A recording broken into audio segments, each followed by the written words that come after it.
Chandrababu Naidu schedule 2:40 schedule 3 గంటలకు సభ ప్రారంభమవుతుందని. పాపం చంద్రబాబు నాయుడు గూడూరులో ప్రోగ్రాం ఏమో అయిపోయింది. దాదాపుగా 1:30 గంట హెలికాప్టర్ ఎక్కకుండా అక్కడ ఎదురుచూపులు చూశాడు. జనం రాలేదు. అక్కడ ఈరోజు కూడా మీడియాలో కూడా పోస్టింగ్స్ వచ్చాయి. 3 గంటలకు చంద్రబాబు నాయుడు చెప్పినటువంటి జనానికి కనీసం 100 మంది లేరు. ఆ టయానికి 100 మంది లేరు. చంద్రబాబు నాయుడు చెప్పినటువంటి 3 గంటల సమయానికి సభా ప్రాంగణంలో 100 మంది కూడా లేరు. ఇది బహిరంగ రహస్యం.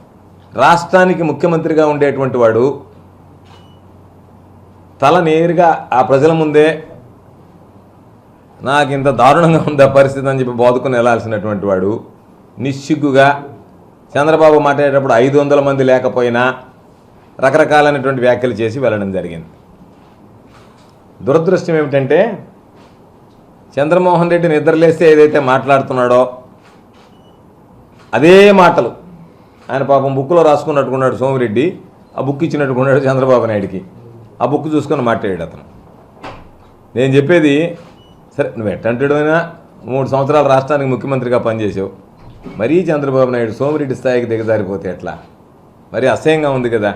చంద్రబాబు నాయుడు అనేటువంటి వ్యక్తి చంద్రమోహన్ రాసి ఇచ్చిన స్క్రిప్ట్ను వల్లివేసిపోతే రోజు వాట్సాప్లో వచ్చినటువంటివన్నీ ప్రింట్అవుట్ తీసుకొని చదివిపోయినట్టుగా ఉంది తప్ప కొత్తగా ఏదీ మాట్లాడినటువంటి పరిస్థితి లేదు. కాబట్టి చంద్రబాబు నాయుడిని నెల్లూరు జిల్లా ప్రజలు మరొకసారి చీకొట్టారు. సిగ్గునే ఉండాలి. 70 మంది వచ్చారు నాయకులు.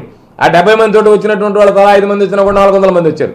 ఆ 400 మంది ఇంకొక 1000 మందిని మొబిలైజ్ చేసుకోలేకపోయాడు సోమిరెడ్డి. అటువంటి వాటిని నమ్మిని వేడుకొచ్చి అబాస్ పాల్పడడం, భ్రష్ పడడం తప్ప ఉపయోగం లేదు.